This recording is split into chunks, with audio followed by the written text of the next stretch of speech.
What up, you guys? We are here for our weekly romance oracle and tarot reading. I hope you guys are doing well. Let's get into it. Let's see what we need to know for the week ahead that will benefit our love lives. Ooh, flirting and family healing. It's a party.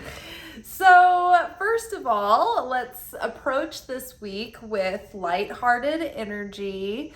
Try not to let it get too heavy.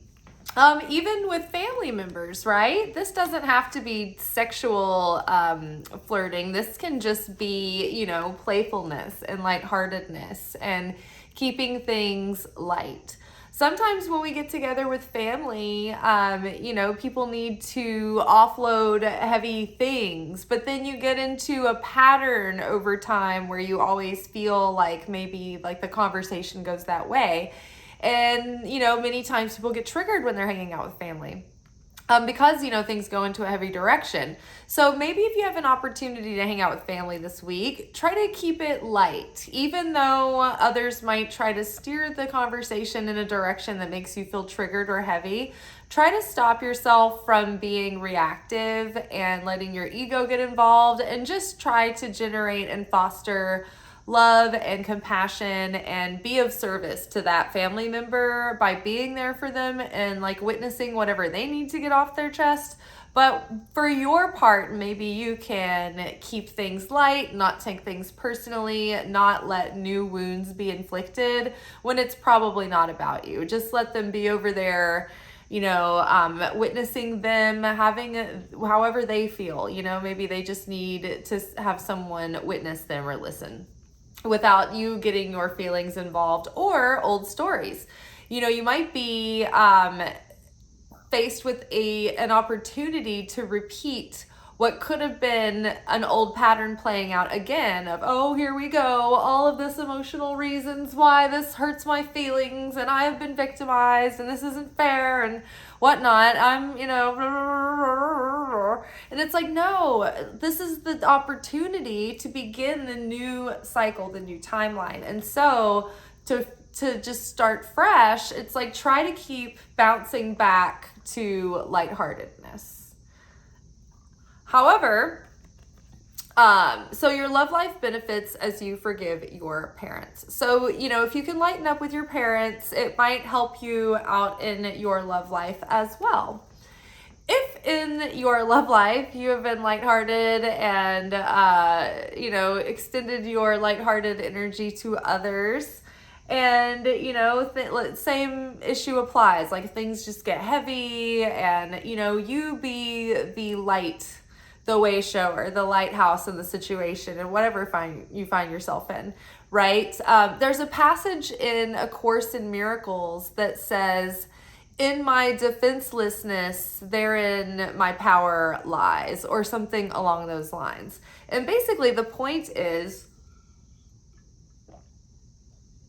if somebody's coming at you with like aggressive energy and you don't have any aggression and you're not even like reactive to their aggression because you're like, there is no argument here.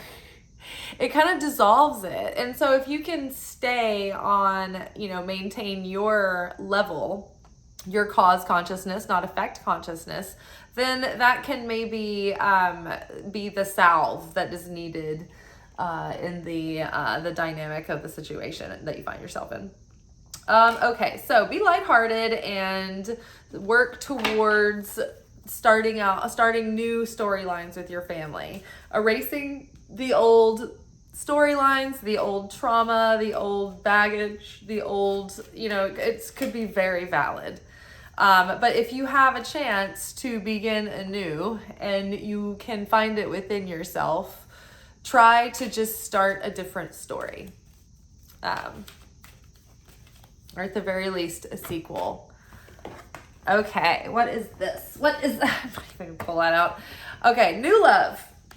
New love. A new person has stirred your romantic feelings. Now, we may not know who this is yet. There's been a lot of messages between our weekly romance readings our like normal educational soul progression readings through the week, and then with our lunation workshops, the new moon and the full moon workshops, there's been all these hints that like new cycles are starting, new people could be coming in. We may not have met them yet, right? I feel like, you know, it could course over, you know, these readings sometimes can be talking about a couple of months from now, like, you know, within a few weeks, like who knows really. But I think it's like energetically close by, and the circumstances just need to align to deliver the, like, to cross paths with this new suitor, so to speak. So when this comes, yeah, I guess just don't overthink it. Just be aware that like something might present, and be open to it. You know how we can get in like a zone and like in tunnel vision, and like we can like leave the grocery store and be like, oh my God, I should have talked to that super hot person next to me and I didn't. Why didn't I, right? So just, you know, have that flirty energy, do the heavy lifting, you know, in the background as needed, and keep it light, keep it fun, and just know that like maybe new love is coming your way pretty soon. Maybe it already has. So just, you know, be lighthearted about it. And worth waiting for. So divine timing is at work in your love life. And so this is basically what I was getting at with the new love. It's like, this may not have happened, but divine timing is in order. So even though this thing is crowning us and it has potential to come in, there may be factors involved. Maybe this person is about to move to your city and they just aren't there yet, right? Maybe they are coming out of a past relationship where they're still kind of clinging to a mindset that would cause problems for you at the seed level of your relationship. So Creator has them nearby, working on that issue, so it doesn't like taint your new fresh start. Who knows what the exact situation is? Maybe they're in a really busy phase with their job at the moment and it's just not a good time, and so it wouldn't start you off on the right foot with the right kind of taste in your mouth about the person. Maybe they'd seem aloof or unavailable and it would seem like a red flag, when really maybe they're not a red flag, it's just like bad timing. So trust, relax, be lighthearted, and then continue to do the work that we've already been doing, working on healing family issues. I know we always wander on our card. And then you might actually be helping a family member with physical healing. I know that this past year, this has literally been, I think, like a literal and metaphysical and metaphorical and esoteric issue with me and my mom. I've been helping her with a lot of, you know, medical things this year. She had a broken leg and a leg surgery that were kind of coincided, and so that ended up resulting in a lot of regular like checkups and physical therapy and things like that. So it was like me and my mom, I was like helping her find healing literally, but also it was like working on our relationship emotionally and spiritually. So take advantage of those opportunities, you know, and it's not always that you need to be going into these deep discussions while you're in those moments. But I think that when you help a person within, you know, a moment where they need help, you can see them through another lens, and it gives you a more compassion, and it might dissolve some anger or things that you were holding on to, or when you see them in a weakened state, you're just like, it just doesn't matter. All right, clarity on healing family issues. Release that shit. Just let it go. This is the death card. Death, renewal, like rebirth, resurrection. It's like, yeah, let the past be in the past. Let it die. Let the ego die to all of that, and let someone have a new day. Let there be a new story resurrected, a rebirth happening. Release, let that go, let the transformation happen. Transform the way you feel and think about something. And just being willing to let it go and praying that you're willing to let it go goes a long way. Okay, more clarity on flirting. Okay, make a move. This is the Chariot card, 7 in the major arcana. This is associated with Cancer. So the charioteer is having to balance forces to maintain control over the chariot and the horses. And so it's the dark horse and the white horse. And this is the positive and the negative, the masculine and the feminine. So this needs to be balanced in order for forward progress to be made. But however, when those two forces are kept in check and in proper balance and harmony, very fast forward progress can be made. And not only that, but like attention and being acclaimed for like what you do. Like in a general sense, this can talk about having an opportunity that gives you a lot of like very fast moving progress and success, and maybe even a little public recognition for it. So it's a good jolt to your success. However, not without hard work and discipline and temperance and balance. So yeah, flirting, but within balance. A little give and take, not too much, not too little, not too obvious, not too, on the nose. Okay, so new love, detach. Detach, 11. This would be the Justice card, I feel like, but sometimes they have listed the major arcana in another order. So I'm going to look up detach, but I do think it is Justice. Yeah, I think it is. It says fairness. Yes. So sometimes the ego prevents us from seeing events clearly. So this is giving us a little clarity on new love. So that's our context here. Okay, so reflect, accept, decide, clarity, responsibility, and fairness. Sometimes our ego prevents us from seeing events clearly. It's time to detach emotionally from a relationship or situation so that you can step back and reevaluate. Now, I think it's important to butt in here and say that this is an important quality to have when you're approaching the dating scenario, the dating scene. We have to be able to detach from like chemistry and liking people and attraction.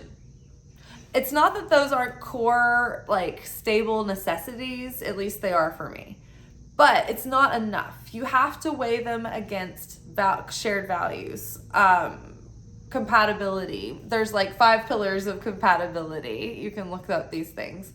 But there are so many factors that weigh in that you have to almost like in the beginning, you have to be looking at those commonalities because it's kind of hard to practice good discipline and good judgment when you have like a crush on someone who you seem very compatible with on surface level things, and you both are like enthusiastic, right, about taking it forward, but in the long run there's no real compatibility because for whatever reason they're not ready, or you're not like aligned with like beliefs and money and shared like vision about how the relationship would be it's just like all kinds of things are factored in. So when we can approach the dating world, especially if we're unattached and we have full opportunity again to make a conscious choice with intention, this is a great practice to have. Is like, yeah, you're looking for someone that you're attracted to and you have chemistry with and all of those things, but that's not enough. There also has to be foundational compatibility. Not to mention they have to show an equal intention to like give back. It has to be reciprocal. It has to be equal enthusiasm. It can't be like a one-sided thing hoping they'll come around kind of thing. Okay, so having said that, so being able to detach. And also, I mean, too, it doesn't mean you have to try to snuff out your attractions to people. It just means like the more mature we get, the easier it is to be like, oh, I enjoy attractive people around me and I enjoy having a good time with them. But like, you can just like, that's it. It doesn't mean that that's like the person, because like for my early years, it's like if I were attracted to a guy and he was attracted to me and he wanted to be my boyfriend, it was like, well, then it's settled, kind of thing. And it's like, oh, okay, that, and then you're like in 2, 3, 4, 5 years and you didn't put enough thought into it in the beginning. So if you have an opportunity if you're not attached now and you can choose again, choose wisely. Okay. So, it's time to detach emotionally from a relationship or situation that you can step back and reevaluate. Reflect upon how the relationship is working. Is it satisfying? What role do you play in its harmony or disharmony? Now remember, this is about new love. So it's like as you are meeting new people and your romantic feelings are stirred, you need to be asking yourself these questions and criteria to be able to know whether you are wanting to hang out again with this person or not, right? An honest appraisal is required in order to gain clarity and help you get a better understanding of what might need to be done to improve it. This is true even if the relationship is already a good one. It's important to accept that your previous action, desires, and beliefs have led you to your current situation, whether it's pleasant or difficult. We do steer the course of our lives, although often without conscious intent. By assessing your situation and accepting responsibility for it, you're able to free yourself from the need to blame another person or destiny. There's no guilt associated with this card, only clarity and empowerment. Once you've detached yourself from and examined a relationship, a lack of a relationship, or other matter of the heart, you're in a better position to decide what your next step might be. Remember that the detached card knows no ego. Decisions arrived at as a result of drawing this card must be fair and balanced for everyone involved. I accept the role I play in creating my relationships and my life. Justice card. Judge Dredd. No, wait, that was, I think Judge Dredd was Sylvester Stallone. Judge Dredd. Opportunity beckons. Okay, so worth waiting for. Oh my. Okay. This is really funny. So this guy is 4 of Cups. And the 4 of Cups card is always somebody being really pouty and throwing a hissy fit of I'm dissatisfied, I'm so bored, and they're not seeing opportunities around them, or they're not focusing on the right thing. They're just focused on their dissatisfaction and their angst. And it's these little angels are divine timing is at work in your love life.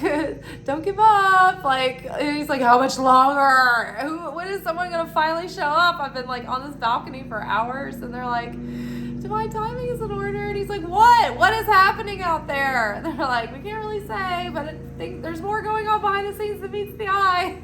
He's I don't want to hear this anymore. I'm bored of this. I am falling into despair. I'm gonna jump off this balcony. I'm gonna hurl myself off the edge. And they're it's worth waiting for. You keep saying that. They're just keep holding on. You gotta hold on for one more day. He's I don't want to hear that ever again. You just watched Bridesmaids and that's why you think that. They're no, it's a good song. Irritating. All right, well, and on that note, let's be done. I hope y'all have a romantic week ahead. Talk to those people at the store, that you see or that you're sitting next to. You never know. I was at the bar the other night, and I noticed that when I pulled in, there was a parked car next to me, and it was one of those old, T-Birds, maybe, with a T-top. It was 80s or early 90s, and I was I bet I'm gonna call out the motherfucker that's driving that car. It's gonna be so obvious who it is. And I literally walk in, I sit next to my friend, and there's one chair and then this other dude, and I'm the other dude is definitely the T-Bird guy, and we he said something to us, and I go, hey, are you driving that T-Bird outside? And he's yeah. I was I love the T-tops. But yeah, Totally. You can just strike up conversations anywhere. I was not interested, but that was that. It was just fun. And so you never know if that person next to you is going to be the person, or maybe their friend who's joining them might be, right? So just be open, be lighthearted, and let go and be discerning when you're making your decisions about who you're like investing in, who you're building relationships and dating and spending time with, right? All right, y'all. I'll see y'all tomorrow for our weekend reflection message. Ciao.